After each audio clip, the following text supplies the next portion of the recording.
안녕하세요. 반갑습니다. 강사 고종욱입니다. 기사로 알아보는 보험 업권 전망 12월 또 어떤 기사들이 우리를 기다리고 있는지 하나씩 살펴보도록 하겠습니다. 네, 첫 번째 기사입니다. 전동 킥보드 관련한 전문 보험이 출시됐다라는 기사 내용을 전달해 드리고자 합니다. 최근에 전동 킥보드 관련해서 굉장히 많은 기사들이 쏟아져 나오고 있습니다. 왜냐하면 이미 아시겠지만 내달 12월 10일 도로교통법 개정이 된 것이 시행이 됩니다. 여기서 과거에 사고라든가 보상 부분에서 애매했던 전동 킥보드의 어떤 위치가 이제 명확해지기 때문에 해당 관련 기사들이 많이 쏟아져 나오고 있습니다. 사실 이전에는요, 전동 킥보드 관련해서 전문 보험이 없었던 것이 사실이고요. 또 배상 책임 보험으로 보상이 되느냐, 실손 보상이 되느냐, 여러 가지 애매한 점들이 있었습니다. 자, 이번에 개정되는 것에 대해서 한 가지 하나 짚고 넘어갈 게 있는데, 바로 이번에 개정이 되면은 도보에서 전동 킥보드를 가지고 운행하다가 사람을 다치게 하거나 하게 되면은요, 12대 중과실과 같이 해서 결국은 형사처벌을 면할 수 없다는 얘기입니다. 보험을 들었다라고 해도 또는 피해자와 합의를 봤다라고 해도 형사처벌을 받는다는 내용이고요.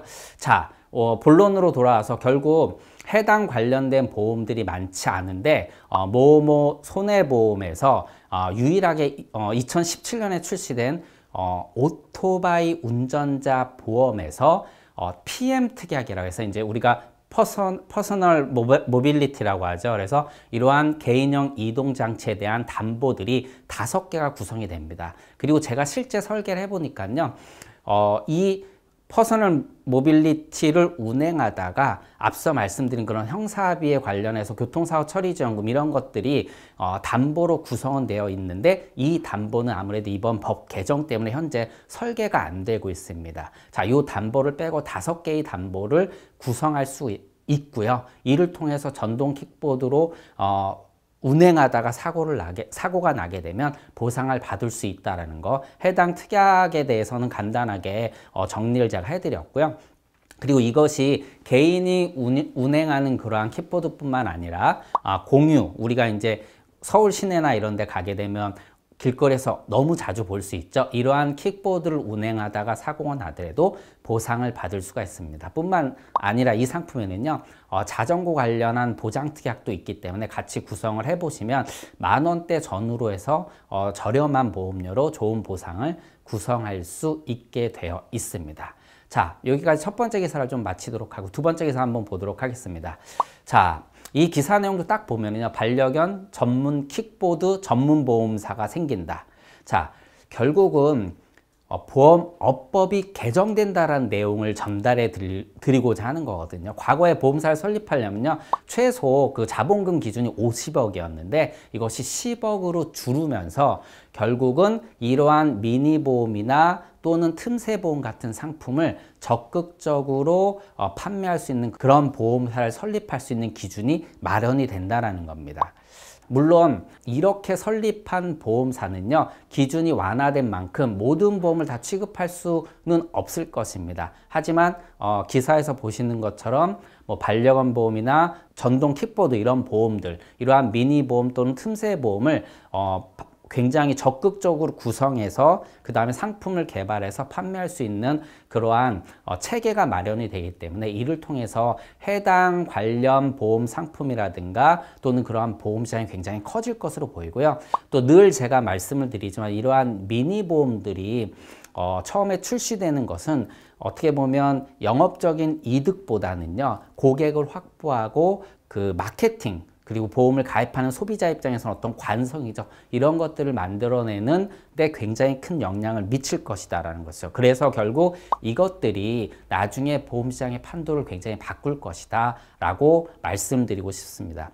결과적으로 이러한 보험사의 설립은요, 시장 변화에 굉장히 큰 영향을 미칠 것이고요. 이러한 영향은 결과적으로 우리 대면 시장, 대면 보험 영업시장에도 영향을 미칠 것으로 저는 그렇게 생각을 하고 있습니다. 그래서 이 시장을 한번 잘 살펴볼 필요가 있다고 봅니다. 자, 다음 기사 보도록 하겠습니다. 자, 그렇게 말도 많고 탈도 많았던 한약, 한방첩약이 건강보험 적용이 시작이 됐습니다. 일단 시범 운영을 하고 있고요. 모든 질병에 대해서 보상을 하는 것이 아니라 3개의 질병에 대해서 보상을 하고 모든 한의원이 아니라 약 한 60%에 해당하는 한의원이 지금 시범 운행을 하고 있습니다. 자, 이게 왜 말도 많고 탈도 많았냐면 당연히 한방이 아닌 양방 쪽에서는요.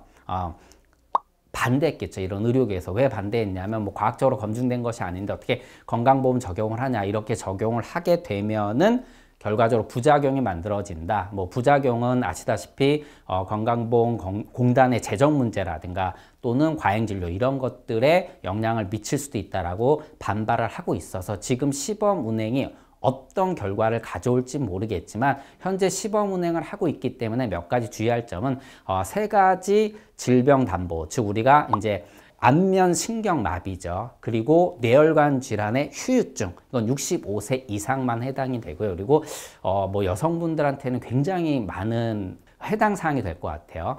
결국은 생리통, 이 부분에 대해서 한약을 첩약을 받는 부분에 대해서 건강보험 적용을 해준다. 그럼 보험료가요 약 5분의 1 수준으로 줍니다.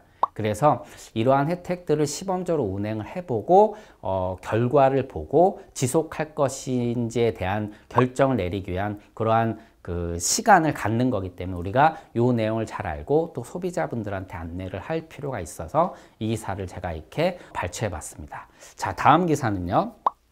오늘 실손보험에 대한 기사를 제가 2가지 마련을 했는데 지금 가장 핵심이 되는 결국은 실손보험이 4차 개정에 들어간다는 얘기입니다.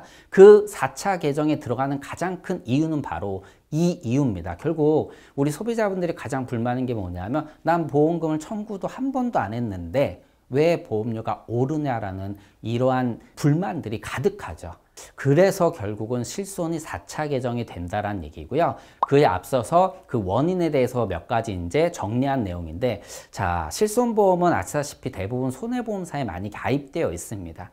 그런데 생명보험에 가입되어 있건 손해보험사에 가입되어 있건 입원 진료에 대해서요. 10명 중에 9명은 한 번도 청구하지 않았다고 합니다. 저 또한 입원 청구 이력은 단 한 번도 없습니다. 저도 상해 의료비가 있어서 교통사고 났을 때라든가 최근에 치아파절이 있어서 보험금을 청구한 사례가 있지만 저도 2008년도에 실손보험을 가입을 했지만 청구 이력은 많지 않습니다. 이 정도로 실제 실손보험을 가입하고 있는 사람의 통계를 내보니까 결국 90%는 청구한 이력이 없다. 그리고 더 중요한 건 바로 청구한 사람 중에 상위 10%가 거의 보험금의 50%를 차지하고 있다는 내용입니다. 이는 입원뿐만 아니라 외래 진료도 동일한 결과를 갖고 오고 있습니다. 자, 실손의료비 손해율 130%까지 올랐다. 결국은 손보사, 특히 손해보험사에 큰 부담으로 작용을 하고 있죠. 2019년 기준으로는 2조 4천억에 가까운 돈이 손해로 부담을 주고 있다는 겁니다. 결국 손해보험사의 부담도 부담이지만 앞서 말씀드린 어떻게 보면 보험금 청구를 하지 않은 사람들의 이런 불만, 이런 것들이 결국은 복합돼서 이번에 개정이 되는 발단이 된 거고 원인이 된 거고요. 그 원인이 바로 지금 기사에서 보시는 것처럼 과당 청구라든가 과잉 청구, 이런 것들이 결국은 이 보험금 청구의 어떤 그 횟수라든가 금액들을 높여놨는데 그것이 일부 소비자한테 국한되어 있다는 것이죠. 결국은 이러한 문제점들이 실손을 개정하는데 가장 큰 밑거름이 됐다라고 내용을 정리해 보고자 합니다. 자, 그리고 다음 기사 한번 볼까요? 자, 다음 기사는 결국은 실손보험이 4번째 수술에 들어간다. 자, 앞서 말씀드린 기사와 연관해서 그게 원인이 돼서 실손보험을 개정한다는 내용인데, 자, 우리 실손보험 언제 개정이 됐는데 2009년도에 한 번 개정이 되고 2012년도 그리고 2017년도에 개정이 됐습니다. 각각 보면 2009년도에는 표준화가 된 거고요. 2012년도에는 단독 실손이 나온 거고 2017년에 우리가 흔히 얘기하는 착한 실손이 나왔는데, 이렇게 개정을 했음에도 불구하고 결국은 손해율이 올라가고 일부 소비자들한테만 어떻게 보면 실손보험이 제대로 작용을 하고 있다. 이는 다시 말씀드리면 청구하지 않은 사람들의 보험료도 같이 오르다 보니까 결국은 큰 불만이 만들어지고 있다는 겁니다.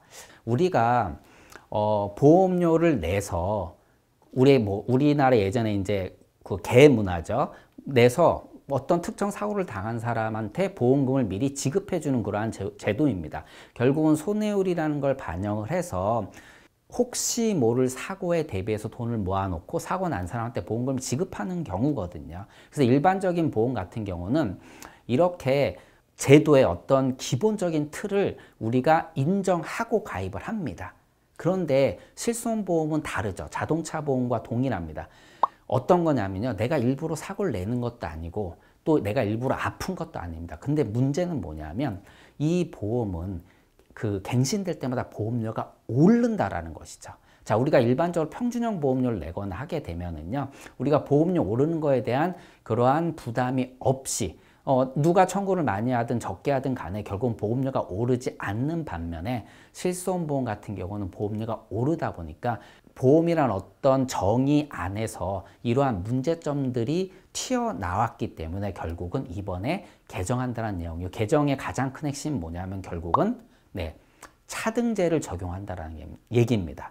어떻게 차등제를 적용을 하냐? 아주 간단합니다. 보험금을 청구할 때 급여와 비급여가 있지 않습니까? 이 비급여 부분이 큰 문제가 되거든요. 급여는 공단에서 우리가 흔히 얘기하면 이제 크게 부담이 되지 않지만 비급여 부분은 크게 부담이 되고 이러한 비급여 부분의 진료비가 결국은 실손보험을 판매한 보험사들의 부담으로 이어지고 이것이 결국은 소비자한테 전가가 돼서 보험료 상승으로 이어지기 때문에 결국은 비급여 부분을 따로 떼서 이 부분에 대해서 청구를 안 하면 5% 인하해주고 청구를 소액으로 하게 되면 동결해주고 청구를 많이 하게 되면 5단계로 할증을 한다는 얘기입니다. 그래서 이 5단계 할증 쪽을 보게 되면요. 아직 명확하게 이제 예정 아니지만 상위 2%는 거의 4배까지 보험료가 오를 것으로 예상을 하고 있습니다. 그런데 사실 이게 말이 많습니다. 2017년에 착한 실손 나오면서 가장 핵심이 됐던 게 우리가 이제 비급여 특약이라고 해서 따로 뺐죠. 이걸 특약으로 뺀 건데 4차 실손은 아예 급여는 기본 특약이고 비급여가 특약으로 빠져버리는 겁니다. 그래서 비급여 쪽의 청구 금액이 얼마인 거냐에 따라서 결국 차등 적용해서 보험료를 깎아주거나 올리겠다고 하는 거거든요. 그런데 핵심은 뭐냐면 거의 3,400만, 500만 명에 가까운 사람들이 저도 여기에 해당이 되는데 이게 소급 적용이 안 된다는 겁니다. 저 같은 경우도요. 재가입형 실손이 아니거든요. 그냥 과거에 저는 1억에 그리고 일반 상여의료비를 갖고 있습니다. 질병입원의료비는 1억, 질병통원의료비는 30만 원짜리 저와 같은 담보를 갖고 계신 분들 이 해당자들 무려 3,500만 명에 가까운 해당자는 이거와는 별개라는 것이죠. 결국 이러한 소비자들은 불만이 있으면 지금 착한 실손으로 갈아타기도 하고 또는 기존 거를 유지하기도 하는데 결국 이번 개정안이 시행이 된다라고 해도 앞서 말씀드린 문제점들을 해결하기에는 조금은 벅차지 않을까라는 게 전문가들의 견해고요. 저 또한 그렇게 생각을 하고 있습니다. 자, 12월 10일 도로교통법 개정된 내용이 시행이 되면서 전동 킥보드 관련해서 많은 기사들이 나오고 해당 관련된 보험 상품들이 적극적으로 준비될 것으로 보입니다. 그래서 미리 이 부분에 대해서 결국은 법이나 제도가 개정이 되는 부분에 맞춰서 소비자분들의 보장 부분들 우리가 체크해 볼 필요가 있습니다. 그리고 두 번째 기사에서 말씀드린 것처럼 자본금 10억이면 전문 보험사를 차릴 수 있는 그러한 보험업법 개정이 되기 때문에 이러한 시장이 굉장히 큰 흐름을 타고 변화의 시도를 가질 수 있을 것으로 보입니다. 그래서 이러한 상품들 또는 시장의 흐름을 우리가 체크해 볼 필요가 있다는 말씀을 드리고요.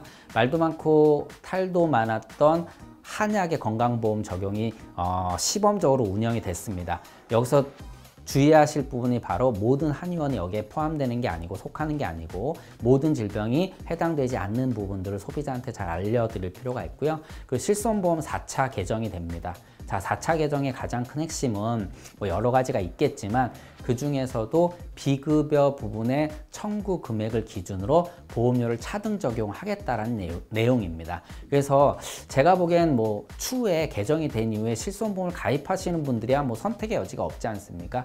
그 이전에 착한 실손으로 갈아타려고 하시는 분들이라거나 뭐 아직 실손보험을 가입하지 않은 분들한테 해당 내용을 잘 알려서 선택을 하는데 도움을 줄 필요가 있습니다. 자, 오늘 기사를 이렇게 딱 보면은요, 결국 우리가 이러한 기사 내용을 토대로 해서 보험업법이 개정되는 부분, 또 제도가 개정되는 부분, 이런 부분들에 대한 정보를 빨리 습득을 해서 소비자분들이 어떤 부분들을 조정해야 되고 어떤 부분들을 보완하거나 또는 새롭게 점검해야 될지 이러한 부분들을 잘 체크해 주는 것이 결국은 우리 컨설턴트의 가장 중요한 일이라고 생각을 합니다. 그래서 이러한 내용들을 적극적으로 재빠르게 숙지해서 이를 또 소비자 관리에 또 영업에 활용했으면 좋겠습니다. 자, 12월 힘찬 한 달 되시고요. 저는 여기까지 마무리하도록 하겠습니다. 고맙습니다.